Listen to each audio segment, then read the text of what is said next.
On one occasion, an expert in the law stood up to test Jesus.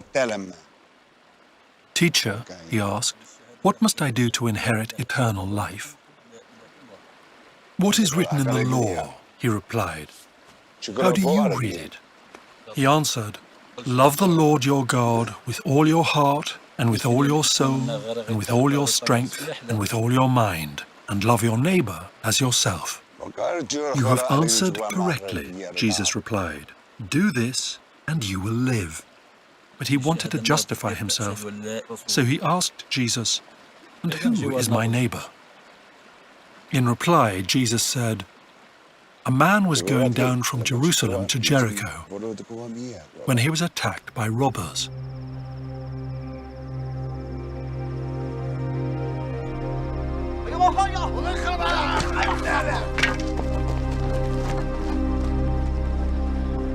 They stripped him of his clothes, beat him, and went away, leaving him half dead.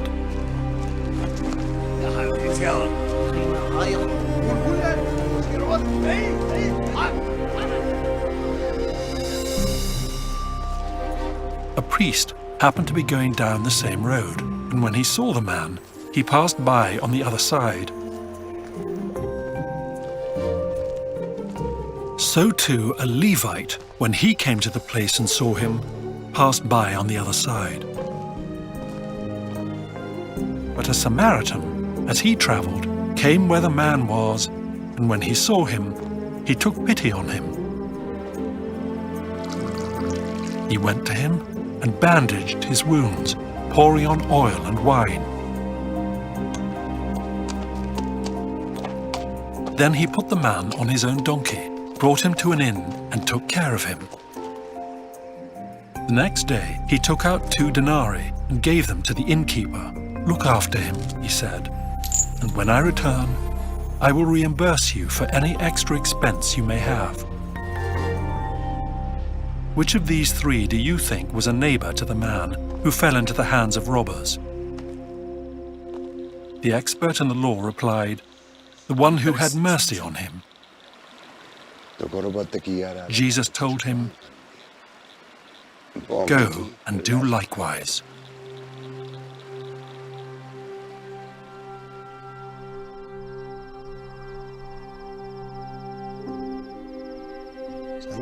As Jesus and his disciples were on their way, he came to a village where a woman named Martha opened her home to him. She had a sister called Mary, who sat at the Lord's feet listening to what he said. But Martha was distracted by all the preparations that had to be made. She came to him and asked, "Lord, don't you care that my sister has left me to do the work by myself? Tell her to help me." "Martha, Martha," the Lord answered, "you are worried and upset about many things. But few things are needed, or indeed only one. Mary has chosen what is better, and it will not be taken away from her."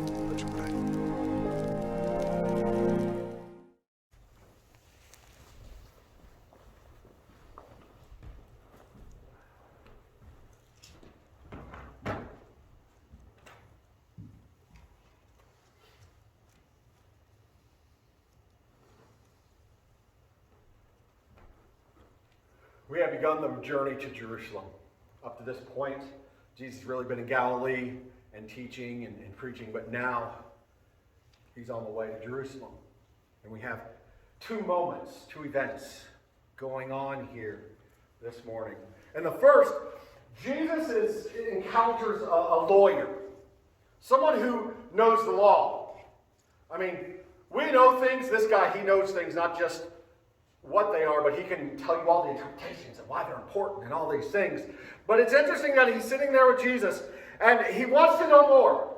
He wants to better understand. He's heard about Jesus. Maybe he's even heard Jesus preach. And he says, "Lord, I don't want to paraphrase here, but he says, Lord, I want to be better. I want to love God. What do I need to do?" And Jesus says, "What's 2 great commandments? Love the Lord God and love your neighbor." Good. But then he asks that question, who is my neighbor? And folks, That's a legitimate question. It really is. Because it depends on where you're from. That can look quite different.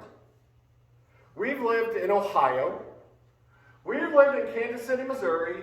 And now we've lived in Buchanan, West Virginia. And I tell you, it's a little different in each state. Just a little different on how things are. It's not bad, it's just different. So this man is asking Jesus, who do you think? How can you tell me who my neighbor is so I can do what you're calling us to do? So Jesus tells the story that I am very confident everyone in this building right now knows about the Good Samaritan. Jesus is talking about them, and he talks about the two that pass by, the priest and the Levite. They're important people. They have an important job. They have an important vocation. Their job is in the temple. And to be in the temple and serve, there are certain things you can and cannot do. One of the things you can't do is encounter dead people, according to the scriptures. They don't know if this guy's alive. They just don't. They don't go check either. Because they're thinking, I have to serve, so I need to get as far away as I can so I don't get in trouble. See, there was a rotation. And it may have been months since they last served. They're thinking, but we want to do this. This is what we're called to do. This is what I'm supposed to do. So I can't help that man. And so they walk by. But the third man, who Jesus points out, is a Samaritan. Folks, that road is not in Samaria. It's in Judea, where the Jews live. And the man who got hurt, it's probably not a Samaritan. He's a Jew. And yet it's the Samaritan who stops. And folks, I can only imagine the lawyer sitting there listening to this story. He wouldn't have been the only one, but I just could see his face. As Jesus said, a Samaritan stopped to help the Jew. I think that lawyer's jaws dropped. He's going, what? This Samaritan is stopping? Why is this Samaritan? Wait a minute. A Samaritan wouldn't do this. We wouldn't do it. They won't do it. We don't get along with each other. Those Samaritans are dirty, rotten scoundrels. Why? Because Samaritans were the one that were part of the northern kingdom, and when the northern kingdom was taken, they decided we're just going to go ahead and marry up with the Gentiles too. So we're going to be a mix of the Gentiles and the Jews. And the Jews thought, oh, you're just the worst. You're abhorrent. You're awful. We don't like you. And not only that, you won't come to Jerusalem to worship. You worship in your own land. And tell people it's okay. And this is the one who stopped to help a Jew. This lawyer is going, what? It's throwing them for a loop. And I think, maybe that happens to us sometimes. When people who don't know God are helping people, and people who know God are saying, I can't help them. They're not good enough. They're not like me. And folks, that happens. Happens every day.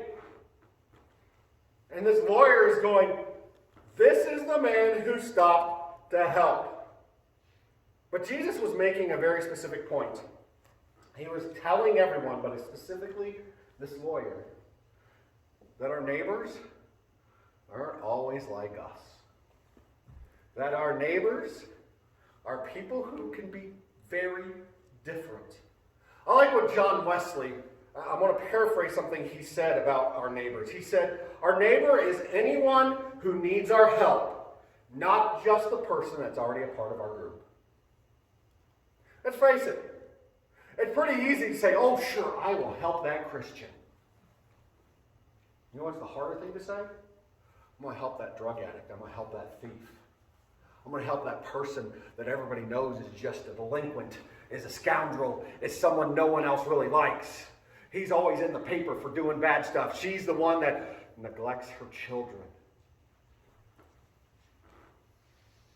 And we think, she can't be our neighbor. He can't be our neighbor. But Jesus is saying they absolutely are. John Wesley is telling us it isn't the people who are part of your group. Your neighbors are the people who are anywhere near you. Those are the people we're supposed to help. You see, Wesley John Wesley called for the people that they called the Methodists to go and be there for the sick. Let's face it, we really don't like being around sick people because we don't want to catch it. But Wesley said, you got to go help them. You got to be there. You got to minister to them. And not only that, he told them to go to the prisoners. It was a little different then, but that's what he did. He said, go to the prisoners. I do it. And there were people in prison who, you know what their point for being in prison was? Because they didn't have enough money to pay a debt, so they just threw them in prison so they could work it off. And working it off for this, the lowest amount of money you can imagine in a week. John Wesley said, we got to go there. They're our neighbors. He also said, there are those who don't believe in Jesus. They can be scary, but guess what? Those are our neighbors. They desperately need Jesus, and they need you to show them who Jesus is. Folks, that's our neighbors. There are so many people out there.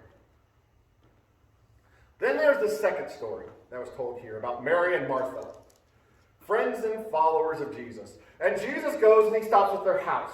And there's at least 12, but there may have been more with Jesus to stop at the house. And during those days, the job was for the women of the house to fix the food, to serve, to clean, to make sure everybody had what they needed. That was the job of the women. We call that hospitality. They were forced to have hospitality. That's what they were supposed to do. All the men were supposed to sit around and talk and do nothing while the women did everything else. And here's Martha doing everything she's called to do. Fix the food, serve it, clean it. But Mary's not doing anything. She's sitting with the men, talking, listening. And Martha's going, this is not how it's supposed to work. And she keeps doing what she's doing and doing what she's doing. And I imagine that she's grumbling a little bit and complaining. And let's face it, we all sometimes do that, where we grumble, we complain under our breath so no one can hear us. But eventually, she is sitting here thinking that lazy Martha's not doing nothing, and it finally irks her enough where she goes to Jesus and said, hey, tell her to do something. Because she's expecting Jesus to go, yeah, Mary, you should probably get up and do something. Now, folks, we don't necessarily have written rules that are supposed to be women are like Martha. But I've seen enough of all of you. Y'all have written rules, and y'all have unwritten rules. And women and men, we have unwritten rules that we have expectations that the women are going to do this and the men are going to do this, and that's the only way it can be.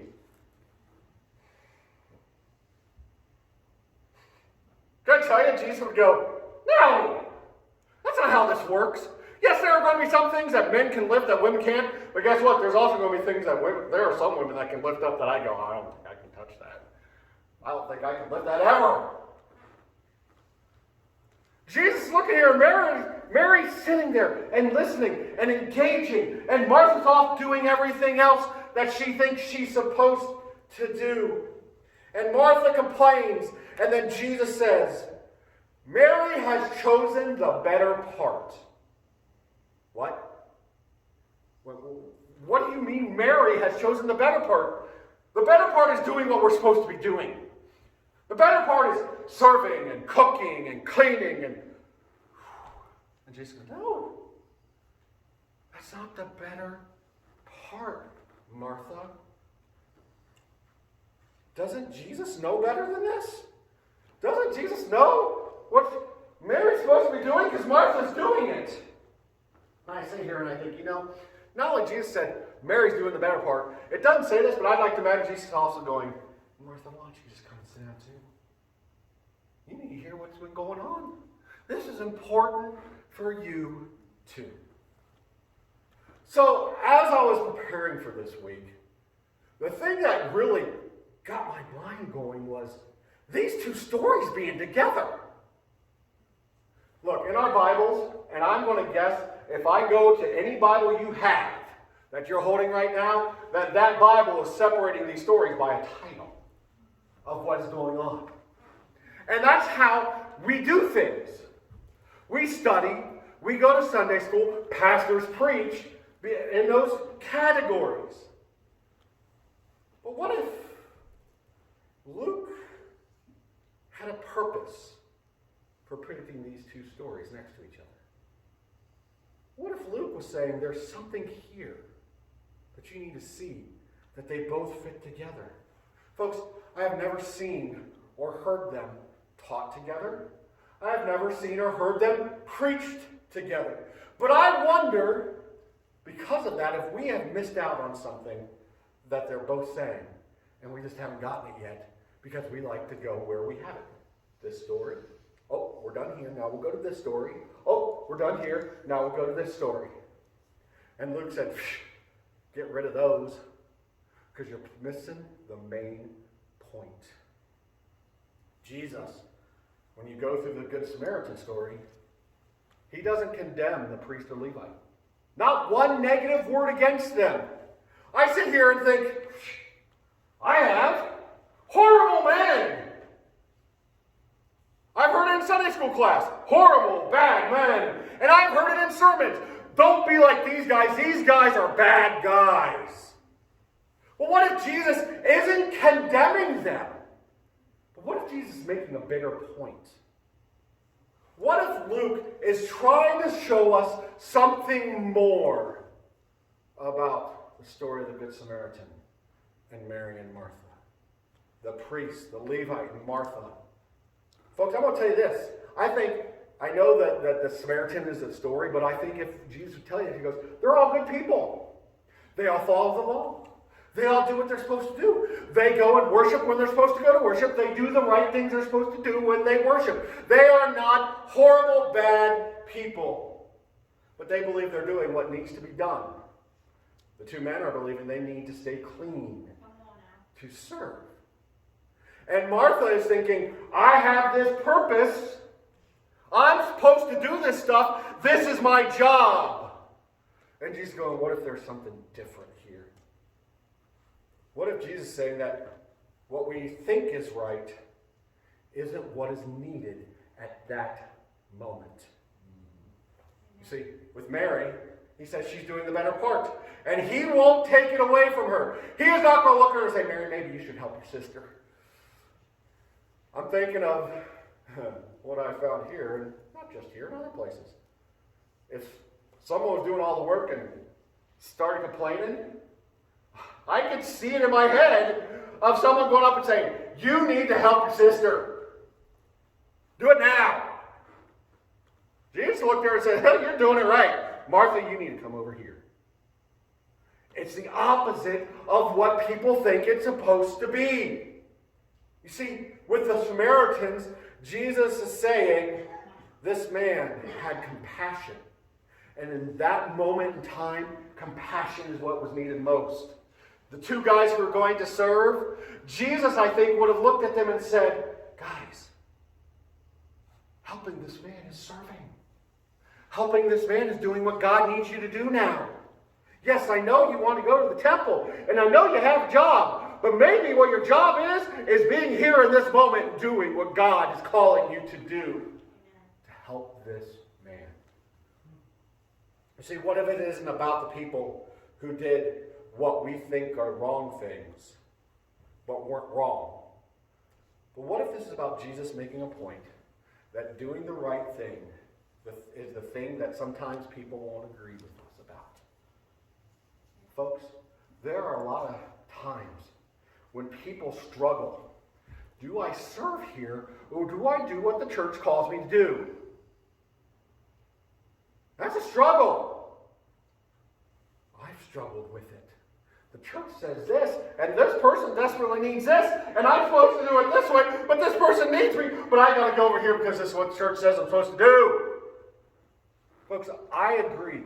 The majority of the time, what the church says to do is absolutely right.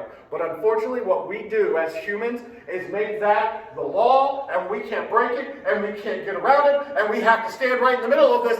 And if that means I have to go over here, I can't do that because I'm supposed to be right here.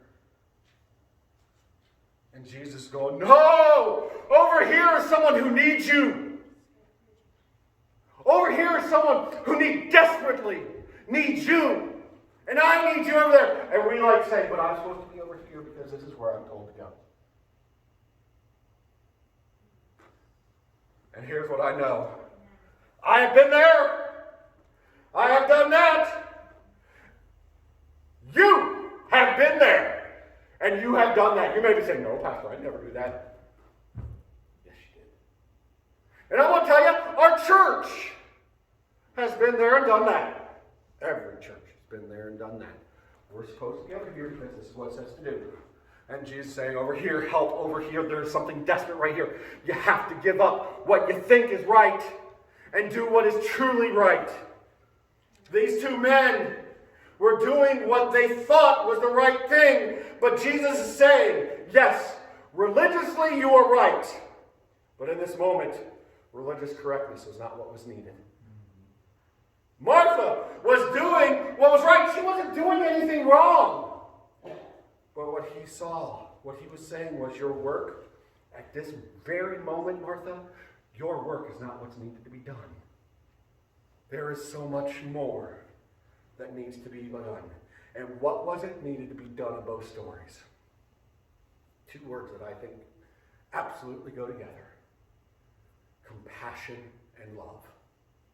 The Samaritan showed both compassion and love for a guy who most people would have said he would never have gone there. And Martha, she was really watching Mary show the love for Jesus and the love for God. That's what was going on. Sometimes we get caught up in doing what we think the better thing is. We get caught up in the rules that we think are in place. So I'm going to ask you this question, and I don't need an answer, but I want you to think about this. What if next Sunday you're getting all ready for church? You do your thing, and you're on your way. And then there is a moment where someone needs compassion, needs mercy and grace. Are you willing to stop and do the better thing? Or are you going to go, I got to get to church because that's where I'm supposed to be right now? Folks,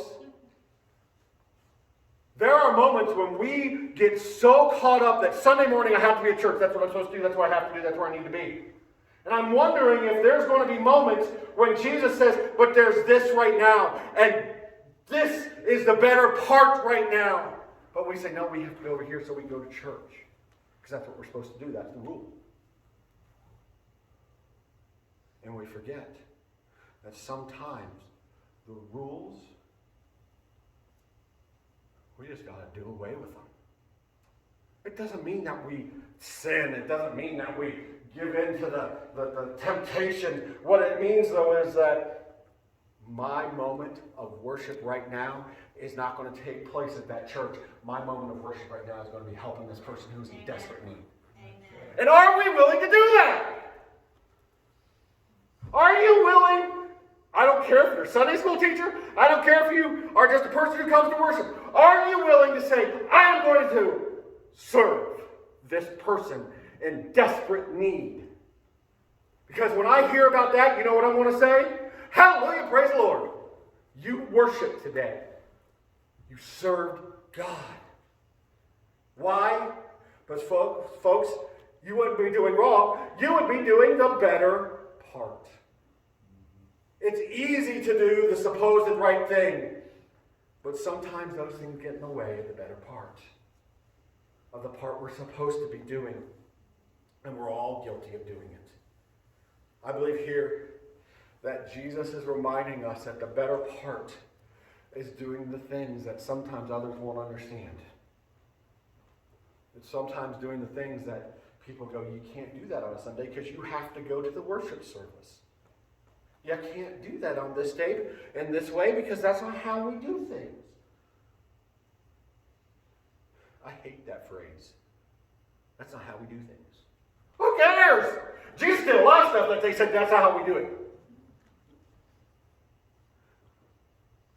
We are a people who serve a God who did things everything different than he was supposed to do it. And we have become now more like the people who say, but this is what I'm supposed to do because the rules say I do it this way. And yes, most of the time it's perfect. But then we forget those moments when Jesus says, get rid of the rules because there's something more important over here. And that's what we need to do. That's where we need to be. Folks, I want us to hear that. I need you to hear that. I'm not saying, I just don't feel like going to church today, so I'm just going to stay home. That's not what I'm talking about. But if someone says, I need help, don't go, well, I have to go to church. Don't do that. I'm telling you right now, if there's a Sunday where I'm not here and you know I'm in town and I should be here, I'm going to call you and tell you why I'm not going to be here because there is someone in desperate need and I need to be with them right at that moment. It doesn't happen very often. So I sit here and go, folks, let's stop worrying about the rules. Yes, the rules are there. And they'll be fine to follow most of the time. But when they become more important, you know what we've done? We have replaced Jesus with the rules. That's not how it works. So now we're going to go at the end of this service. Here's what I want us to do. In your bulletins, if you don't have a bulletin, please raise your hand. You need a bulletin. Everybody has to have a bulletin. Inside are note cards. We were going to do this Wednesday night, but we didn't have Wednesday night, so we're going to do it right now because I think it's just as important here. Here's what I want you to do with this note card. On it, you're going to write a prayer request to God. But here's the rub. I know y'all, and I know this is what most of you are going to do. This cannot be about anybody else. This can't be about a kid. It can't be about a grandkid. It can't be about a neighbor. It can't be about people at work. This is you. This is about you as an individual. And here's what I want your prayer request to be. What's Jesus challenging you with right now? What is he challenging you with? And you might just be struggling a little bit. What is Jesus calling you to do right now? You're going, Lord, I can't do that. That's not what I do. Or maybe, God forbid, there is temptation going on in your life and it is hitting you hard. It is fighting and you're just barely making it through. Folks, this is where you write that one thing that you are desperate to give to God, that you need him most. Why? Because God has a better plan. God has a better path. You're going to write down that request. And I know we're in the COVID thing, but when you're done, I want you to fold it and put it in here. Don't put your name on it, just have your request. You're going to put it in here. And it's going to stay here for the next 6 weeks. And guess who's going to read it? No one. I'm not going to touch them. They're going to stay there for 6 weeks. And it's going to stay here. Why? Because it's a reminder to you. God is calling you to a better path, a better plan, a better purpose. And this is going to remind you, I got to keep praying about that. So we're going to take this time. Write it down.